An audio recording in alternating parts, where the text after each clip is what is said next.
네, 이번에는 전국 주요 이슈들 함께 정리해 보겠습니다. 박상혁 더불어민주당 의원, 강승규 국민의힘 의원과 함께합니다. 안녕하십니까? 안녕하세요. 네. 안녕하세요. 자, 어제 이재명 대통령 논문 표절과 자녀 불법 조기 유학 의혹을 불거진 이진수 교육부 장관 후보자에 대한 지명을 철회했습니다. 관련해서 정치권에서 나오는 목소리 먼저 듣고 이야기 나눠보겠습니다. 국민의 상식에 맞서 싸우겠다는 선전포고로 읽힙니다. 여론은 듣는 척, 고뇌하는 척, 소통하는 척 신용만 내고 결국 갑질 척근을 안고 가는 답정너식 결정으로 보입니다.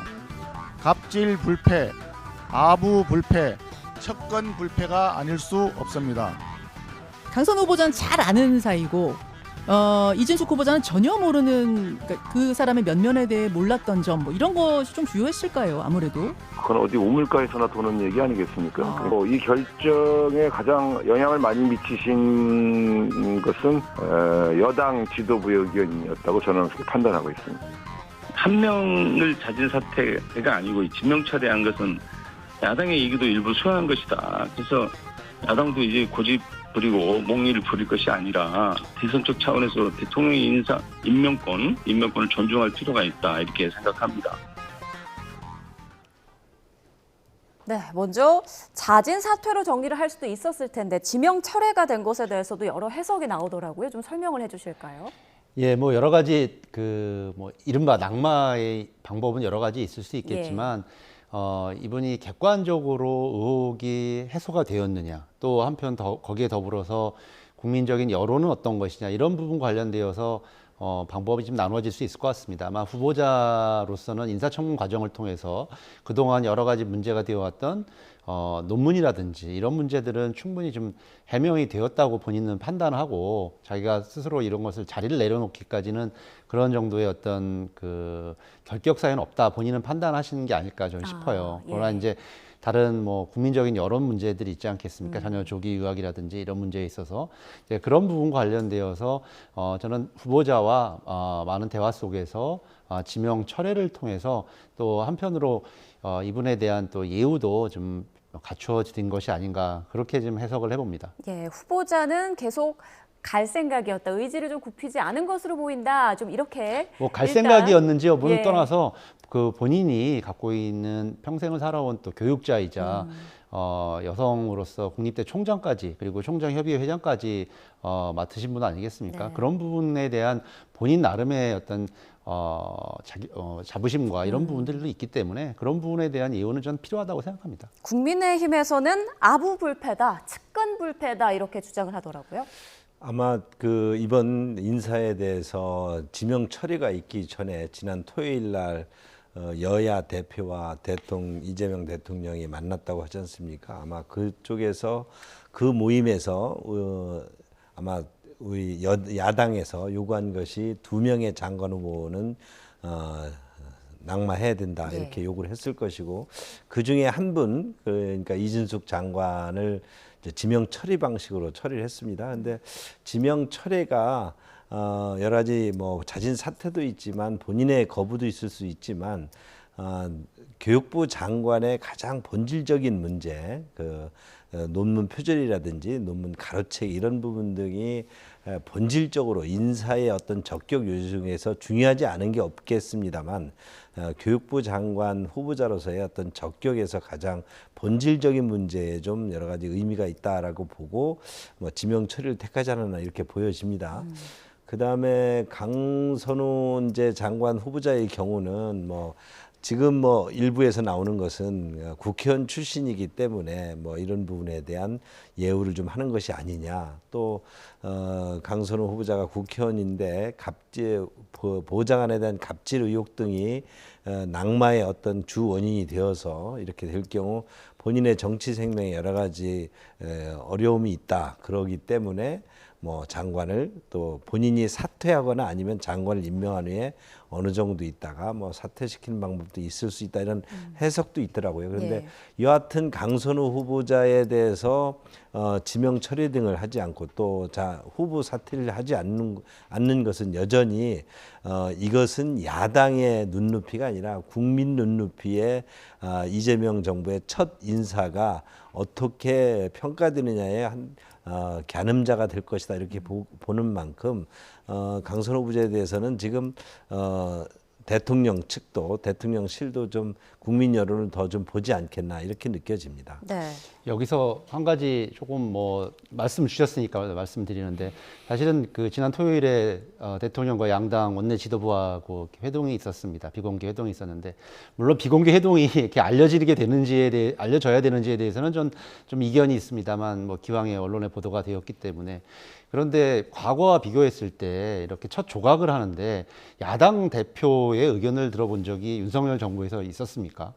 저는 조금 전에 그 철회의 의미도 여기에 분명히 좀 하나의 또 이유도 있다고 생각합니다. 분명히 송원석 대표 같은 경우는 충분히 얘기를 하셨을 거고 그 안에서 조금 전에 뭐 우리 자막에도 나온 것처럼 야당의 의견을 100% 다 수렴하진 못하지만 그런 부분에 있어서의 의견도 수렴을 해서 결국 그런 부분을 철회의 형식으로 담아서 저는 이번에 이진숙 후보자는 철회를 했다고 좀 생각이 들거든요. 그래서 결국은 이런 앞으로도 야당과 함께 이런 부분을 존중하고 대화를 하겠다라는 그런 대통령님의 어떤 자세와 태도도 이번에도 엿볼 수 있었다고 생각이 듭니다. 네. 그런 점에서 야당도 이제는 더 이상 이제 발목 잡기 하지 말고 조금 앞으로 나아갈 수 있는 진지한 태도를 좀 보여주셨으면 좋겠습니다.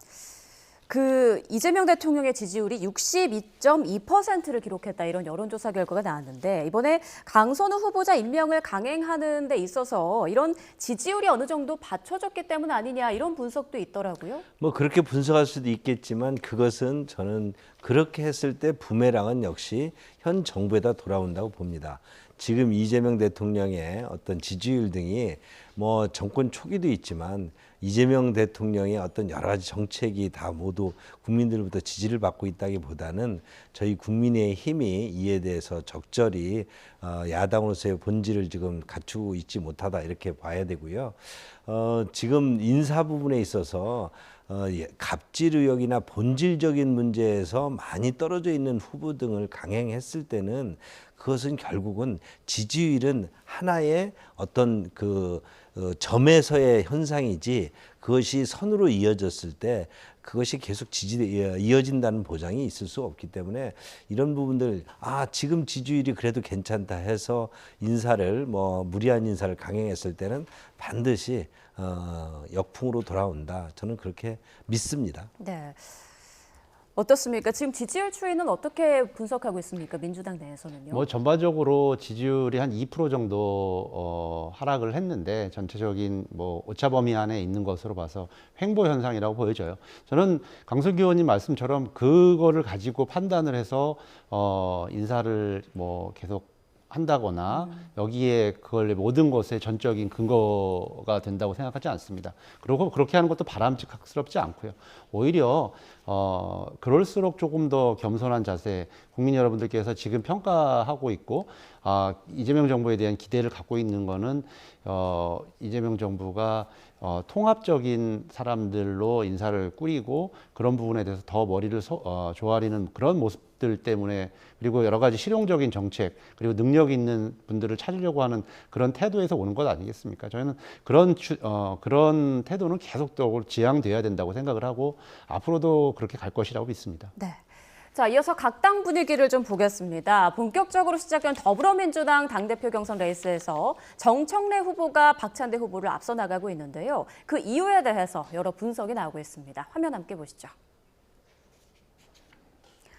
네, 그제 19일 충청권 권리당원 투표에 이어 어제 영남권에서도 62% 넘는 득표율로 초반 승기를 잡은 정청래 후보. 이를 두고 정청래 후보가 당원들을 상대로 한 선명성 경쟁에서 우위를 점했다는 분석이 나옵니다.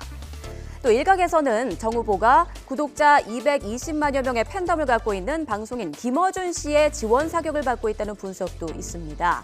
지난달 말 열린 김어준 토크 콘서트에 정 후보는 문재인 전 대통령 등과 참석을 했는데 박 후보는 다른 일정을 이유로 모습을 보이지 않았죠. 자, 그렇다면 이재명 대통령의 의중은 어디에 실려 있을까요? 현재로선 누구도 명확히 알 수 없다는 것이 대체적인 관측입니다. 앞서 국회 시정연설이 끝난 뒤 두 후보의 손을 똑같이 맞잡는 모습 기억하실 텐데요. 최근 정규재 전 한국경제주필 등과의 오찬에서는 이기는 편이 내 편이다라고 말한 걸로 전해졌죠. 들어보시죠. 박찬대하고 정청래하고 누가 됐으면 좋겠냐? 그렇게 물어봤습니다. 그러니까 대통령 웃으면서 이기는 편이 내 편이죠, 뭐 이렇게 얘기했어요.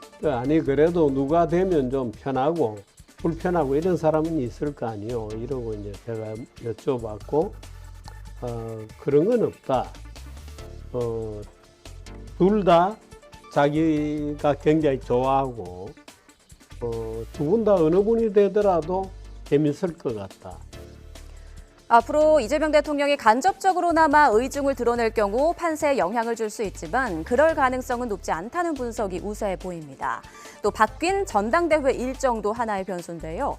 다가오는 주말이죠. 오는 26일과 27일로 민주당의 심장인 호남을 비롯해 경기 인천권 현장 투표가 예정돼 있었는데 오늘 당 지도부가 수해 상황 등을 고려해 이번 주말은 건너뛰고 8월 2일 원샷으로 한 번에 진행하기로 결정했습니다.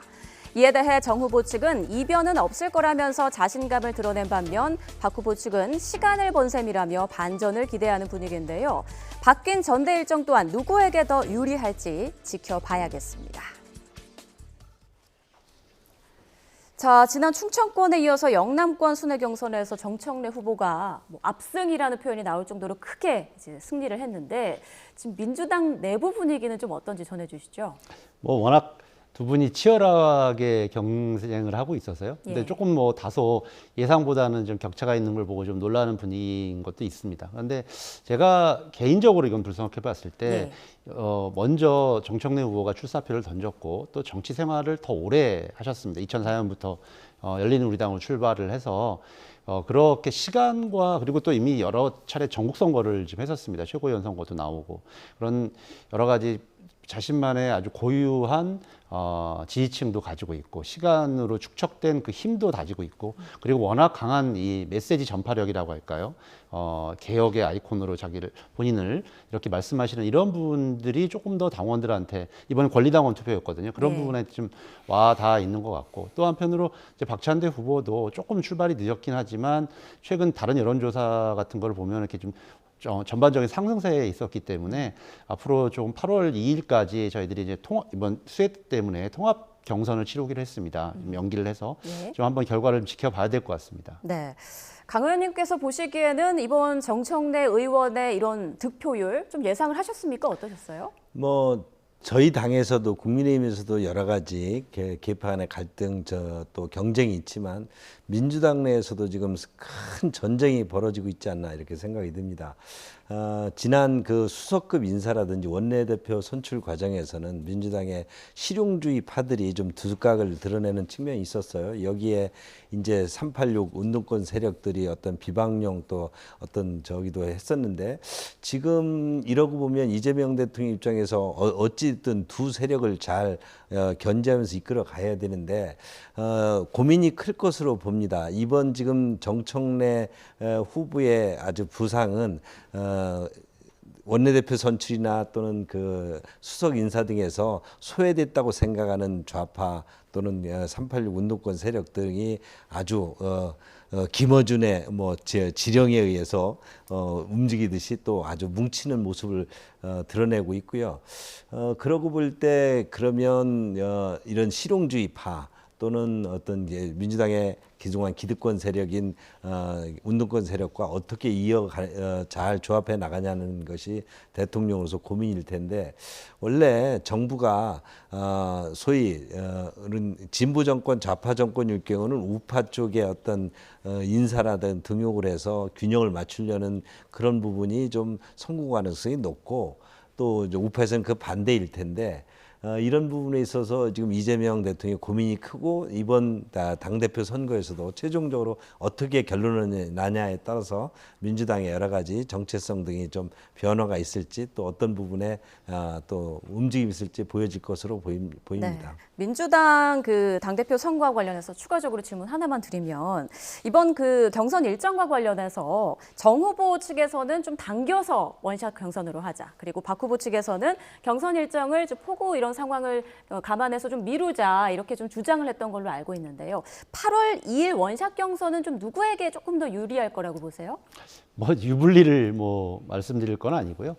상황적으로 8월 2일을 넘어서 전당대회를 지금 뭐 저희들은 명칭은 당원대회입니다. 전국 당원대회를 하기는 굉장히 좀 어려운 상황이었고 또 한편으로는 전국적 수혜 상황이 심각한 것도 사실이고 그리고 다가오는 주말은 원래 이제 호남권이었는데 이번에도 아시는 것처럼 호남권에 굉장한 수혜가 심했습니다.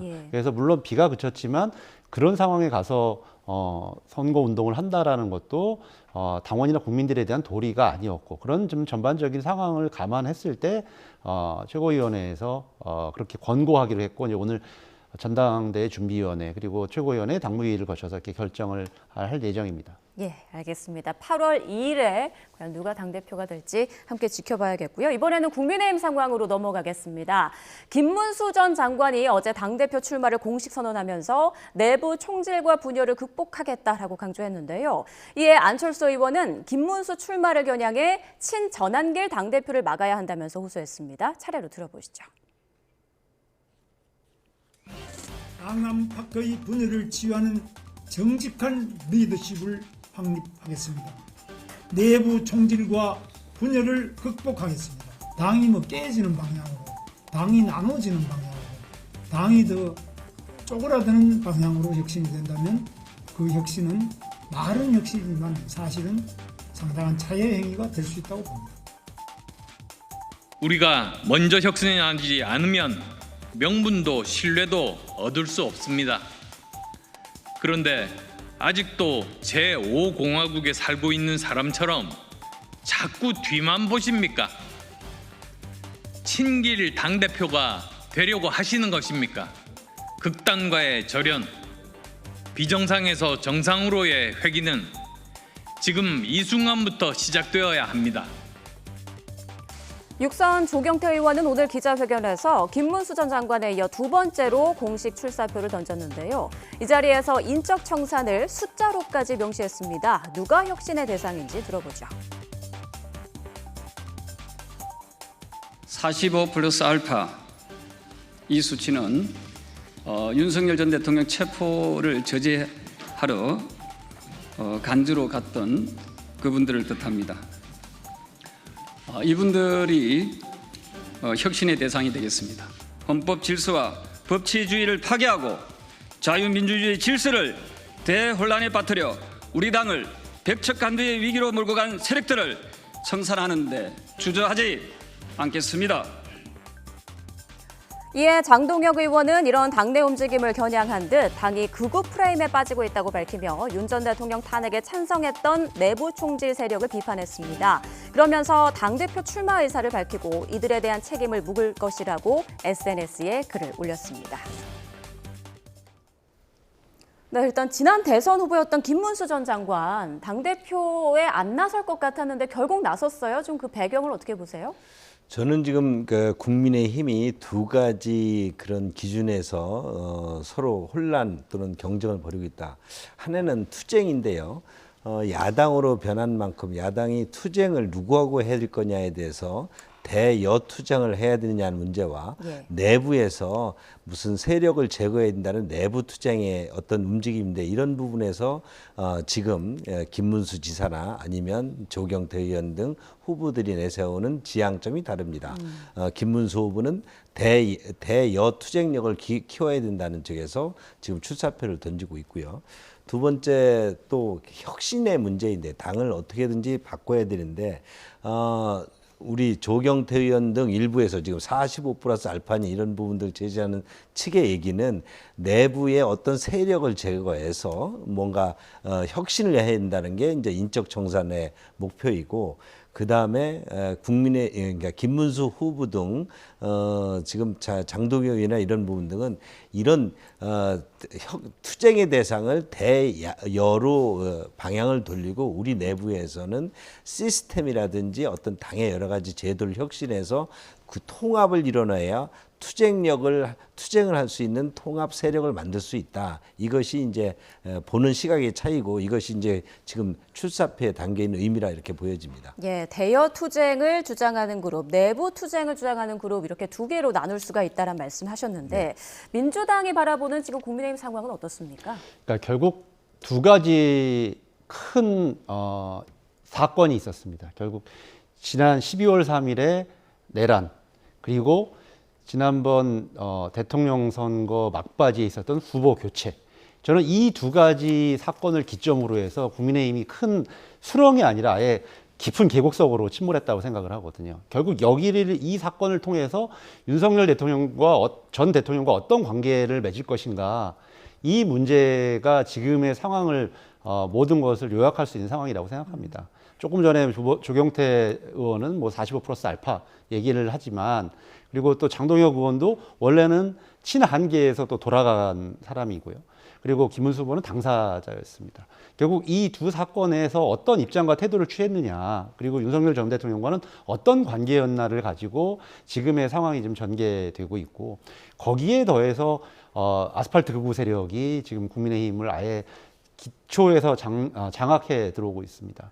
사실상 뭐 당은 다르지만 원래 지금 뭐 그 정광훈 목사 그리고 전한길 씨 이런 사람들이 아예 당원들을 뭐 10만 명 이상씩 넣겠다라고 좀 주장을 하고 있거든요.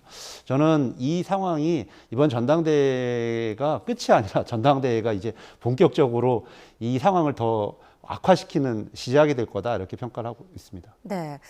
지금 보면 나경원 의원은 전당대회 불출마를 선언했고 한동훈 전 대표는 출마를 할지 말지 이 부분도 좀 관심이 쏠리는데, 한 전 대표가 최근 뭐 유승민 전 의원, 안철수 의원을 잇따라 만났다고 하더라고요. 이런 만남의 의미는 뭐라고 보세요? 굉장히 저울질을 하고 있을 겁니다. 왜냐하니까 지금 현재 그 소위 말한 주류 측의 후보들이 일단 장동혁 의원하고 김문수 후보하고 지금 패가 갈려 있는 상황이고요. 지금 조경태 의원이 한동훈 친한계에서 출마를 했지만 이 부분은 아직 변수가 있는 것이라고, 후보로서의 변수가 있기 때문에 한동훈 후보는 지금 당권에 굉장히 많은 욕심을 내온 것이 그동안의 어떤 행보에서 보이지 않습니까? 그렇다면 지금 상황에서 이런 구도에서 출마를 해서 당선 가능성이 있다라고 할 때는 언제든지 나올 것이다. 그런 측면에서 지금 저울질을 하고 있다고 보여지고요. 나경원 의원 같은 경우는 이런 부분에 있어서 지금 본인이 나설 때가 아니라는 그런 판단을 했던 것 같습니다. 뭐 저는 최근에 나 의원과 이런 부분에서 구체적으로 얘기를 나눠본 적은 없지만 미국에 이번에 특사로 가면서 그러니까 순방단에 가면서 SNS에 글을 올렸지 않습니까? 현재의 구도에 있어서 나 의원이 뭐 본인이 문제 해결을 하는 것보다는 성찰의 시간을 갖는 것이 더 낫겠다는 그런 판단을 한 것 같고요. 그렇다고 보면 지금의 우리 국민의힘의 이번 전당대회 대표 구도에 있어서는 지금 나온 후보에 한동훈 후보가 나오느냐, 조경태 후보와 교체가 되느냐라고 저는 봅니다. 네, 알겠습니다. 자, 방금 들어온 속보를 전해드리겠습니다. 김건희 특검팀이 김건희 여사에게 오는 8월 6일 오전 10시에 피의자로 출석할 것을 통보했다는 속보가 조금 전 들어왔습니다. 그리고 더불어서 윤 전 대통령에 대한 피의자 출석도 요청했다는 소식인데요. 윤 전 대통령에 대해선 오는 29일 오전 10시에 피의자 신분으로 출석을 요청했다는 속보입니다. 이 내용 김건희 특검팀의 브리핑 내용으로 들어보겠습니다. 공보를 담당하고 있는 문홍주 특검보입니다. 2025년 7월 21일 정례 브리핑을 시작하겠습니다. 특검은 오늘 오전 윤석열 전 대통령에 대하여 7월 29일 화요일 오전 10시에 피의자로 출석하라는 수사협조 요청서를 서울구치소장에게 송부하였습니다. 또한 오늘 김건희 씨에 대하여도 8월 6일 수요일 오전 10시에 특검에 피의자로 출석하라는 출석 요구서를 주거지로 우편 송부하였습니다. 도이치모터스 주가 조작 사건 조사 중 인지된 변호사법 위반 사건과 관련하여 오늘 10시부터 피의자 이종호에 대하여 조사하고 있으며 오늘 조사 이후에도 이번 주 중 2차 소환 조사를 예정하고 있습니다. 속칭 집사게이트 사건과 관련하여 카카오 모빌리티 유궁선 대표에 대하여 오늘 오전 10시부터 조사하고 있습니다. 특검은 오늘 건진법사득 의혹 사건과 관련하여 세계평화통일 가정연합 사무실 등 7곳에 대하여 압수수색을 진행하고 있습니다. 세계평화통일 가정연합 사무실은 지난 금요일에 진행한 영장 집행과 관련하여 용량이 많은 디지털 자료에 대한 압수를 이어서 진행하는 것입니다. 또 기재부 등 일부 정부 부처에 대하여는 자료 제출 협조 차원의 영장 집행입니다. 네, 이상으로 브리핑을 마치겠습니다. 네, 김건희 특검팀의 브리핑 내용 들어봤습니다. 다시 한번 정리를 해드리면 김건희 여사에 대해서 오는 8월 6일 오전 10시에 피의자로 출석할 것을 통보했다. 그리고 윤석열 전 대통령에 대해서도 29일 오전 10시에 피의자 신분으로 출석할 것을 요청했다라는 내용이 들어왔습니다. 그리고 지금은 도이치모터스 주가 조작 사건의 핵심 인물이죠. 이종호 전 블랙펄 인베스트 대표 지금 특검에 출석해서 조사를 하고 있는 상황인데 이번 주 중에 2차 소환 조사를 할 예정이다. 그리고 건진법사 의혹과 관련해서 통일교 등 7곳을 압수수색하고 있다라는 내용도 밝혔습니다. 자, 지금 김건희 특검에 대한 수사가 좀 속도를 내고 있는 것 같은데 드디어 김건희 여사에 대한 소환을 통보했네요. 예, 지금까지는 내란 특검이 굉장히 속도를 많이 냈고 예. 뭐 얼마 전에 기소까지 했습니다만 지금 궁금해하실 거예요. 저게 내란 특검인지 김건희 특검인데 김건희 특검이었고요. 예. 먼저 아마 윤석열 씨와 김건희 씨에 관련되어 가지고는 도이치모터스 사건이 우선적으로 아마 수사 대상이 될 것 같고 특히 이제 죄송합니다. 그 다음이 이제 명태균 게이트 뭐 이런 문제들과 관련되어서 아마 이번에 소환이 되면 수사를 하게 될 것 같은데 지금 상황을 봤을 때는 윤석열 씨는 또 출석을 하지 않을 가능성이 좀 높아 보입니다. 왜냐하면 저쪽에서도 안 나왔는데 이쪽은 나온다라고 기대할 수는 좀 없어 보이고 문제는 이제 8월 6일로 아마 김건희 여사에 대해서 이렇게 시간을 잡아놓은 거는 그 안에 여러 가지 수사를 해야 될 것들이 많습니다. 도이치모터스도 있고 명태균도 있고 양평고속도로도 있고 그렇기 때문에 여러 가지 수사들을 좀 종합해서 그때 소환 조사를 해서 좀 물으려고 하는 것이 아닌가 그렇게 좀 보여집니다. 네, 자 김건희 여사는 소환에 응할까요? 어떻게 예상하세요? 저는 지금 특검이 이렇게 정치 특검으로 계속 진행될 경우 국민들로부터 어떤 그런 어떤 비판을 받게 될지 정말 고민해봐야 된다 보는데 지난 해병대 특검 등에서 이철규 국회의원이라든지 또 김장한 목사, 이영훈 목사 등에 대해서 이렇게 종교시설까지 대규모 압수수색을 하고 전화 한 통한 것으로 압수수색을 한다는 이런 특검의 지금 수사가 과연 그것이 전직 대통령이든 대통령의 여사든 이런 부분을 이렇게 마구잡이로 하는 것이 과연 앞으로 검찰이라든지 특검의 여러 가지 방향성에 대해서 국민들이 어떻게 비판할지 지켜봐야 될 것이고요.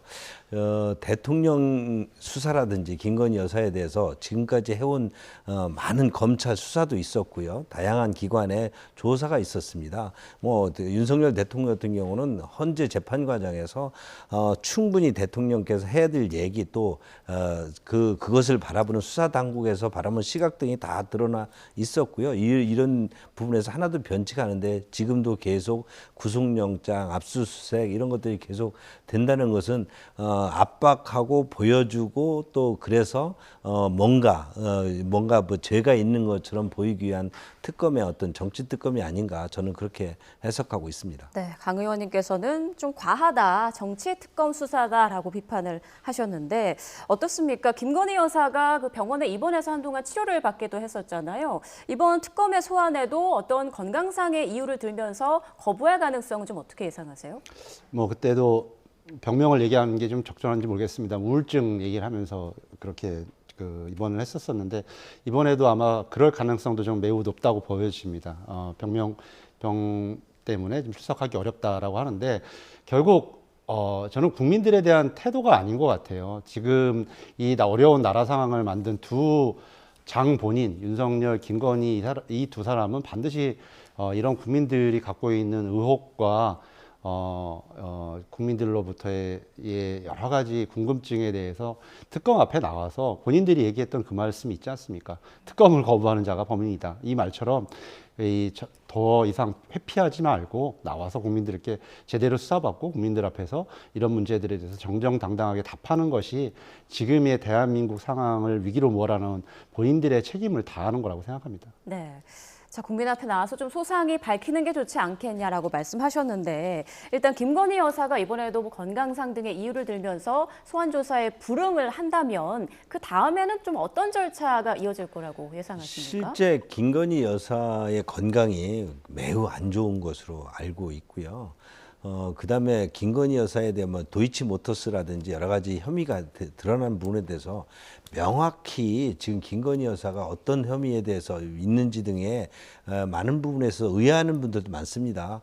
그동안 검찰 수사나 이런 것 등에 대해서 혐의 없음으로 판단되었는데 왜 지금 특검에서는 이런 부분들을 계속 압수수색과 주변 인물에 대한 압박 수사를 통해서 여사에 대한 수사를 이렇게 쪼여가는지 이런 부분 등이 만약에 그런 부분이 있다면 분명히 어떤 뭐 재판이라든지 법원에서 판단 과정에서 드러날 텐데 계속 압수수색과 영장 또 소환 이런 것 등을 계속 반복하는 것은 결국적으로 특검이 보여주기 수사를 통해서 피의자들 소위 말하는 대통령과 대통령 여사에 대한 여러 가지 그 압박 수사를 하는 것이다. 그런 만큼 이런 부분에 충분히 피의자의 인권 등을 보장하면서 특검 수사도 이루어져야 된다. 저는 그렇게 주장하고 싶습니다. 네, 알겠습니다. 김건희 특검에서 윤석열 전 대통령 또 김건희 여사에 대해서 소환 조사를 통보했다라는 속보 다시 한번 전해드리고요. 앞으로의 결과는 좀 상황을 봐야 될 것 같습니다. 지금까지 박상혁 더불어민주당 의원, 강승규 국민의힘 의원과 함께했습니다. 고맙습니다.